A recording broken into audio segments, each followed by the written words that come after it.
everybody. I want to jump on here and talk to you about Ritucharya. Ritu coming from season, seasonal, and charya is routine or ritual.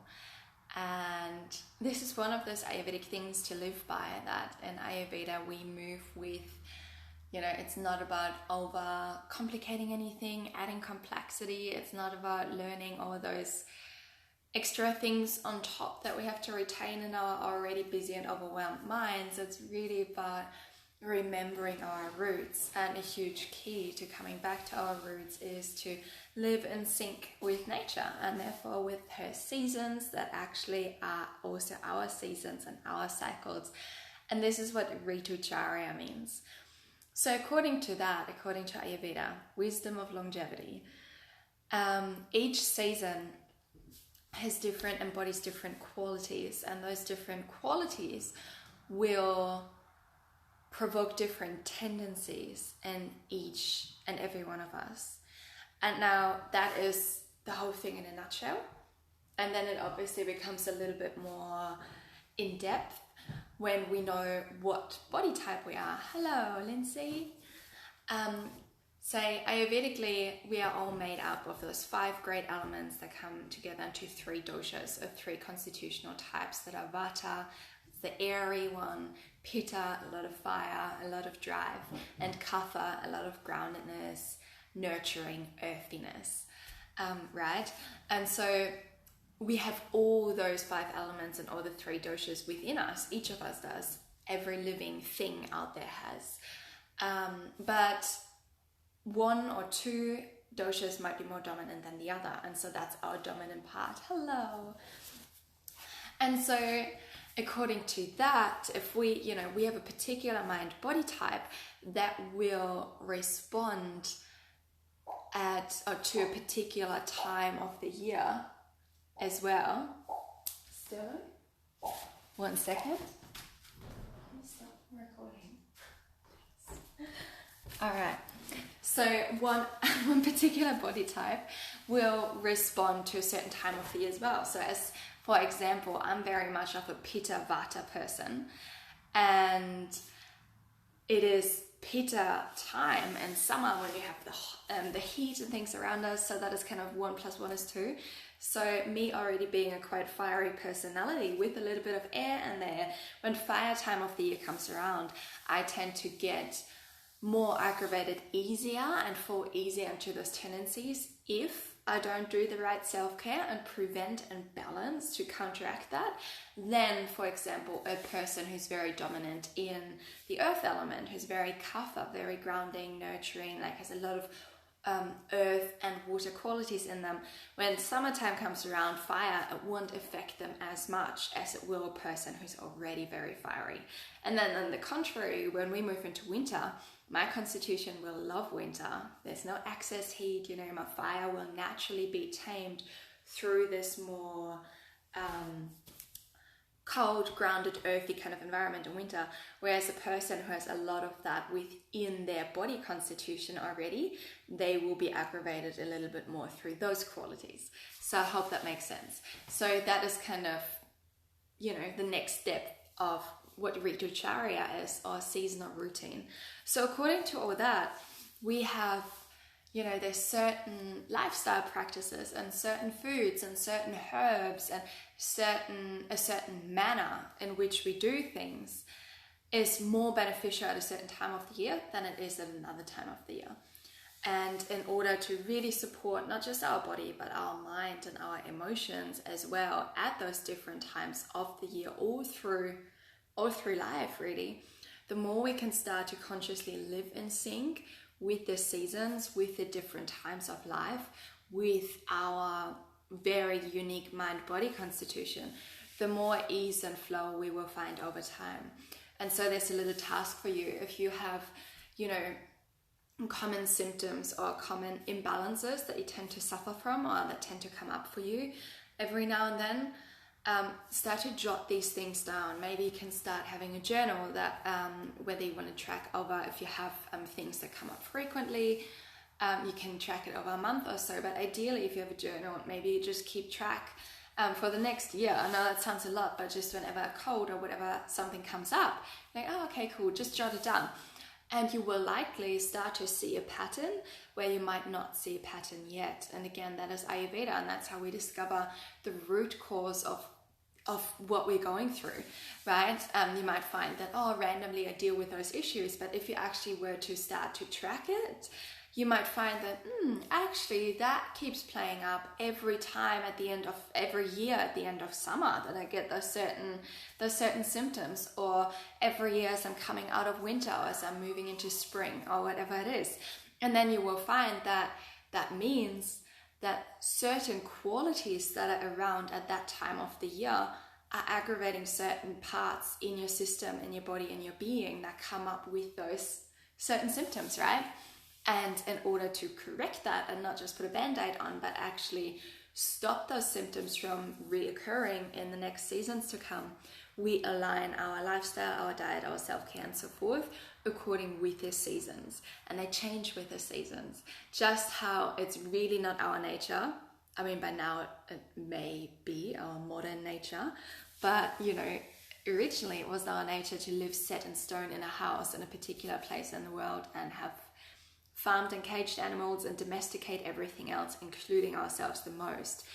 Back in the day when we were really in sync with nature, we were moving on with the seasons. We were living nomadically. That meant that, I was driving past a cow paddock earlier and just saw how all the farmers started to bring all this wouldn't have started, I don't know, it's not the right time for that, but there were all those dried haystacks everywhere, right, that the animals feed off when there's no other hay or nutrient-dense stuff around. And yeah, it's great. It's like eating kind of dry crackers on a hiking trip because you can't actually cook a meal.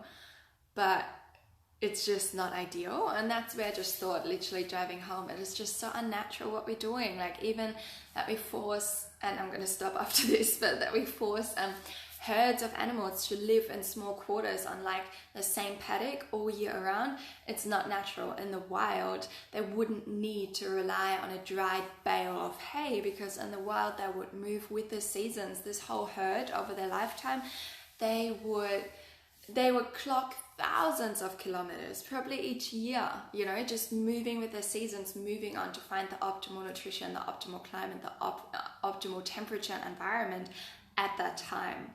And that is our very nature too.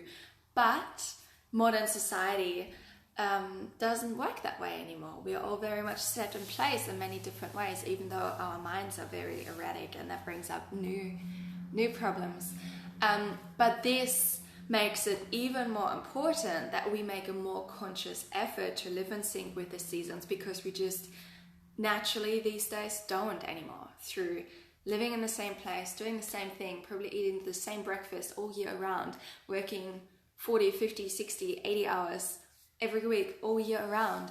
And we're so far from our natural, primal, instinctive way of living that we are unnaturally out of sync with nature's rhythm. And therefore, we need to start making effort to reconnect to those rhythms, And that's what Ayurveda teaches us. It's so simple but profound too. It's not about going to this restrictive diet or do this particular thing at this particular time. It's really not about rigidity. It's about reconnecting you back to hearing that inner voice, that inner innate wisdom, the guidance that's coming from within. That's really our primal instincts. That's like, hey, remember, we used to do it this way. This is how it works. This is the path of least resistance, realigning with nature.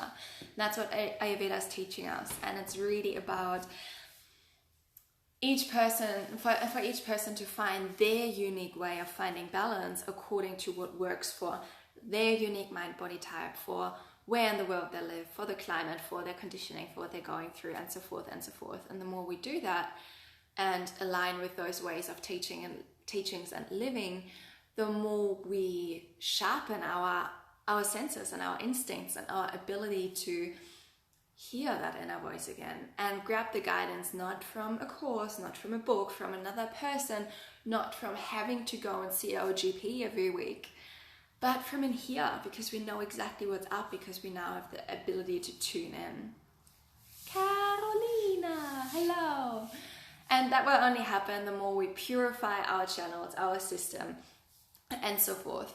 And so if any of you is interested in learning a little bit more about the basics of Ayurveda, of this beautiful Eastern holistic medicine, I have run a free workshop on that a couple of days ago, an online workshop. If you would like to receive the recording, if all this is pricking your ears, send me a message and I will make sure it lands in your inbox. And also we have an online immersion coming up, so that's accessible from wherever in the world you are, as long as you have internet access. And that is the Living in Sync Ayurveda immersion and autumn detox. So in that immersion, we'll be learning and starting to really embody to live with the seasons, with nature's cycles, with our circadian rhythms, and really practice Ritucharya, the seasonal routine. I'm going to move out based on the southern hemisphere. I know right now there's quite a few people from the northern hemisphere on here, from Germany. It'll work for you guys too, but it's just the other way around. We're moving into autumn, you're moving into spring. So in this immersion, we are moving from late summer into autumn and into early winter. And we'll be doing a practical Ayurvedic autumn detox as well. Again, Ayurveda is not about extremes, it's not about deprivation. So you won't be fasting, we won't deprive you from food. In fact, it's a really beautiful, nourishing, super holistic journey that's not just about the diet, but also about how you live during that time and your lifestyle, your self-care and so forth. It's a beautiful reset for your entire system, again, to purify those channels. Because I haven't talked about that yet so much, but when we don't live in sync with nature, I mean, it's a bit of a no-brainer. We all know what happens, but in our body system, if we don't reset with every season and readjust to every season, we actually increase the levels of toxicity in our body. Like each time nature changes course and we don't go with that flow, we try to struggle against that flow, we create armor, toxic waste, metabolic waste, toxic sludge in our body, and that's clogging our channels. And the more clogged our channels are, the more dull our mind, the more sluggish our whole system, the more symptoms we will start to feel in our physical body, in our mind, and our emotions. And therefore we also won't be able to show up as the best and highest version of ourselves, because we can't actually, naturally we can't come from that place of most clarity and most actual knowing and confidence from within, because we can't feel what, like it's impacting our discernment. When our channels are clogged, it's like trying to look through a dirty window, but all you see is just this dirt and it's blurring your vision, so you can only see so much of what's on the other side. The exact same when our body is full of toxins and we're not clearing our channels because we're not living with the seasons. It's like trying to look through a dirty window as opposed to a crystal clear, super crisp, clean glass where you can perceive reality on the other side for what it actually is. So that's again why we want to practice Ritucharya. Dinacharya is the daily routine, and that's what we get a lot more into in our Ayurvedic immersion coming up as well. So again, that's 5 weeks online, starting on Wednesday, April 28th. Speaking of, if there are people from the Northern Hemisphere on here who really want to get around this, I can hook you guys up with this spring version so it matches your seasons. Again, get in touch with me if you have any questions. If you're keen to explore this further, just send me a message. And we're doing this practical cleanse 5 weeks. Should you not be able to attend the live calls, that is fine. You will receive the recording of each call in your inbox. There's plenty of access to me to ask questions. You get handouts, you get recipes, you get food lists. And so this whole journey sets you up to, by the end of it, be able to naturally live in sync and rebalance yourself and recalibrate yourself with all seasons to come through your lifetime, which is pretty amazing. Yeah. All right. I'd love to hear, by the way, if you have noticed any differences in your body already in different seasons, like anything, any symptoms, any different states of mind or emotions that you notice in summer versus winter, or in autumn or spring, any connections that you've already made, and perhaps even any adjustments that you've made to recalibrate yourself naturally during those times. I'd be very interested to hear. So just leave it in the comment section and have a bit of discussion around that. And yeah, again, if you want to dive deeper, send me a message. I'm always here to chat and chat things through. I hope you're all having a beautiful weekend ahead, wherever in the world you are. Lots of love. And I see you all very soon.